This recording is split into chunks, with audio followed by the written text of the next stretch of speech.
So why are we here? As an organisation, RoundTable Global is absolutely passionate about creating balance. And what that means for us is equality, inclusivity, and finding our balanced place in the ecosystem. As an organisation, we've only been going for 1 year, but we've been working collectively for a couple of years together.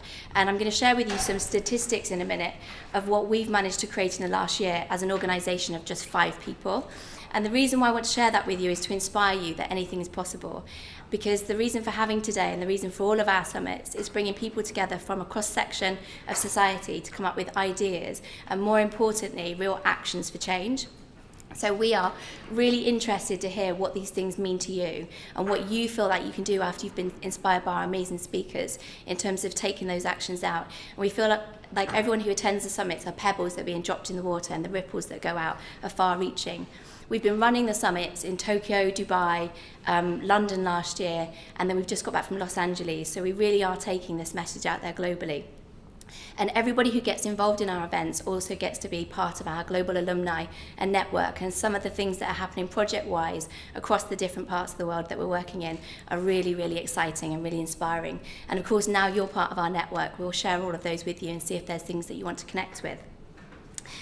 The first summits were very much about inspiring mindset change, and they were very focused on ideas. I just want to really drum it home that today for us is about action, and every time we ask you to work together as a group, what we're looking for is real solid actions for change. It's easy to talk about these things, it's easy to have an opinion, to have a dialogue, but it's less easy to walk away and to actually do something. But we know from the work that we're doing that if you really, really want to, and you have this great support system around you, then you can make it more effortless. And that's what we're hoping to help you to do today and to inspire you. You're going to be working in cross-functional groups. I'm going to hand you over at some point to Charlotte and Zoe, who are going to take you creatively through the day. You are going to stay in those groups all day, but there'll be an opportunity to swap seats and get to know each other better. So really familiarise yourself with the talent that you've got in your group. If you have a young person on your table, then please work hard to make sure they're involved in the conversation. There's no hierarchy today. There's no age in this room. Everybody is equal, and everybody has equally as good ideas and solutions as the next person. So what are we going to do with those ideas? Anybody who came to the previous summits know that we are in the process of creating a documentary. So we want to capture all of the ideas, but we've decided to hold it off slightly until we're ready to show some of the real commitments to action that have happened, and we can inspire change in other people. The United Nations have said that they'll distribute this documentary globally for us, so we're hoping again to create a ripple effect in the countries where we've not yet gone to. And hopefully for your networks and your connections, we can do that more effortlessly too.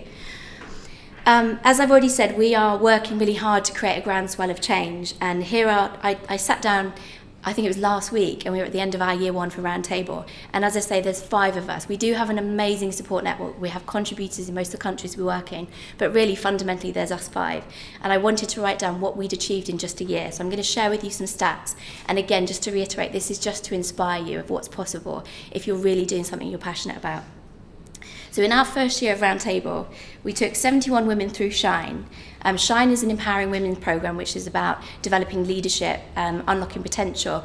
And actually we've just started with our sponsors, Mizuho, who I'm going to introduce you to run Mixed SHINE, because the men in the organisation said, hey, this isn't fair empowering women, what about the men? So this week, we literally finished yesterday our first ever Mixed SHINE, and it was absolutely amazing. We enjoyed it so much. We've run 8 SHINE programs in 3 countries. We've run a SHINE Taster workshop for entrepreneurs and mothers. We've done 4 summits in 4 countries with roughly 400 summit attendees, including 150 students. 1 workshop with 70 students from a school in Dubai. 2 TED Talks, 2 Bold Talks. We've talked at nurseries to parents and teachers. We've run Innovate programs in 2 countries for young professionals. We've run future-proof programs about going beyond sustainability for graduates. We've run workshops for imagination, creativity and play, looking at making change happen. We've had hundreds of meetings, phone calls, virtual connections and synchronistic conversations. We've had 6 articles published, read by over 13,000 people through LinkedIn, 2 features published in Marie Claire and Femina, potentially reaching thousands of readers, news reports, news features, positive youth awards, which we do every year. And if you're interested in being involved in anything that's about recognising and rewarding young people, then speak to us about positive youth awards. It's a really fantastic event, running it again this year in October. We've delivered programs, workshops, talks and summits in Japan, Delhi, Dubai, Abu Dhabi, Egypt, France, London and Los Angeles. So in our first year we've really taken this globally, and a lot of it, most of it has been funded by RoundTable. So we make sure that everything we do is inclusive. As you know, attending this summit, it's free to attend, and what we're really trying to do is create that groundswell of change. So in total, and this is a rough calculation, 657 people, not including yourselves, have been directly touched by our message through our programs and summits. At least 15,000 have been made aware of what we're doing through our talks, articles and features. And there's thousands who have been indirectly touched through the ripple effects and our constant conversations.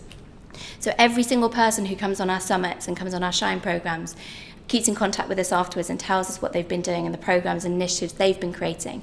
And again, we can share those with you so you can see how this is building and swelling and what you've become part of. And as I said when I started this talk for you, I'm really, really excited to see what this new energy in the room today can bring. And I love the fact that there is such a balance of young people, people sort of my age, slightly older, and a really good balance of male and female, because sometimes that is quite difficult to get into the room when it's about empowerment. So fantastic, and thank you all for coming.